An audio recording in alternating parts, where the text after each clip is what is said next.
New York Knicks at MSG. Jimmy Butler with 25 points and 11 rebounds, and that was pretty much before he rolled his ankle with about 5 minutes left and played most of the rest of the game on that injured ankle. We'll have to monitor that as we go. Jalen Brunson and RJ Barrett led the way for the New York Knicks with 25 and 26 points, respectively. And for more on this Heat Knicks Game 1 of the Eastern Conference Semis, won by the Miami Heat, we welcome in former NBA Coach of the Year, Avery Johnson. And, Coach, what did you see from the Miami Heat? Because the Knicks seemed to have it figured out for a while in this game, and then it all turned. What were the Heat able to do to be able to come out with a win here? It's called 3 on the ball. What that means is 3 defenders were consistently committed to Jalen Brunson every time he ran a pick and roll. What that did was force the others on the Knicks team, like the Obi Toppins of the world, the RJ Barrett, to try to beat the Heat from behind the three-point line. The byproduct of that is in the first half, the Knicks, even though they were in the lead, they only made 3 3-pointers at the half. They made 7 for the game. So what the Heat did was really suffocate Jalen Brunson, forced him into some really bad plays. His 25 points tonight was very inefficient. He wasn't his normal self. They benched him for the first part of the fourth quarter. So they did a nice job of slowing down the head of the snake, the guy that has the key to the car, the engine to the Knicks car, in defending Jalen Brunson. Well, you could say those same things about Jimmy Butler with the Miami Heat. He is the straw that stirs to drink, to use a New York term, for the Miami Heat. But he did hurt his ankle late in that game. Stayed in the game even though he was limping around. Were you surprised to see him stay in the game like this? No, because Jimmy Butler is a warrior. My wife even brought that up before the game. She said he's a bad man. And what happens with a guy like Jimmy Butler, he understands even if he's got to miss game 2, he wanted to make sure that they secured this game 1 because ankles, the soreness that's going to set in, the swelling. So we don't know his status for game 2. But he's a warrior. He's a guy that's a leader. And the coexistence of Jimmy Butler and NBA champion Kyle Lowry, their leadership really propelled the Knicks tonight and frustrated the backcourt of Jalen Brunson and RJ Barrett, because RJ Barrett spent more time complaining to the officials than he did playing some really good basketball. No doubt about that. Hey, I tell you something, Julius Randle could probably tell you something about ankle injuries and how long they can linger. He wasn't able to play in this game 1. What did the Knicks miss out by not having Randle in the lineup, and how badly do they need him back there quickly?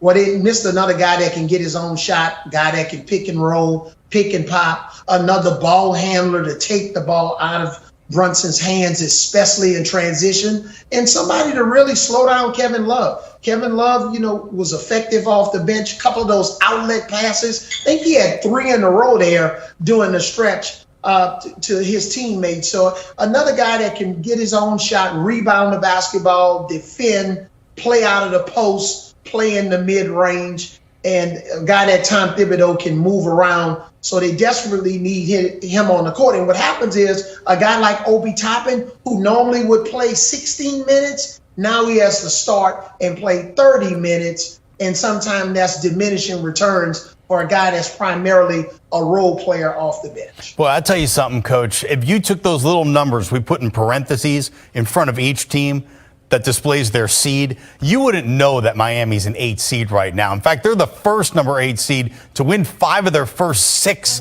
postseason games in one postseason. They're kind of that team that always figures out a way to win, or at least they're on a hot streak doing it right now. How are they doing this? It's called Jimmy Butler. When you can score 98 points in 2 games against the number 1 seed Milwaukee Bucks, you don't really have to do much talking. Your leadership is by example. And this guy, he's a bad man right now. He's on top of his game. He obviously through the first round, he was the best player in the playoffs in either conference. And that's with all due respect to a guy like De'Aaron Fox from the Sacramento Kings. So Jimmy Butler's leadership, his tenacity, he's a guy that you want to follow. And right now, if you got Jimmy Butler on your team, you have a chance to legitimately win a championship. I picked Miami to win this game tonight even though I'm sticking with my pick of the Knicks in 7 games in this series, I think it's going to come down to the last possession in Game 7 in Madison Square Garden. And I believe Jalen Brunson is going to come through and make that game-winning shot to lead the Knicks to the Eastern Conference Finals. But we have a long ways to go. The Knicks got to try to get a split in this next game at home. Hey, man, look, Knicks and Heat going all the way to the distance. It's kind of all we know. They did it 4 times in a row from 97 to 2000. You say we're going to be back at MSG for Game 7, but the Heat get off to the 1-0 series lead thanks to a 7-point win in Game 1. Avery Johnson, Coach, thank you so much. Much appreciated. And Game 2 will come your way Tuesday night from MSG, where the Knicks will try to regain something and get one game in this series. Right now, the Heat have the home court advantage, having taken Game 1, and then the series will shift for Games 3 and Games 4 in Miami. And after that, it's all if necessary.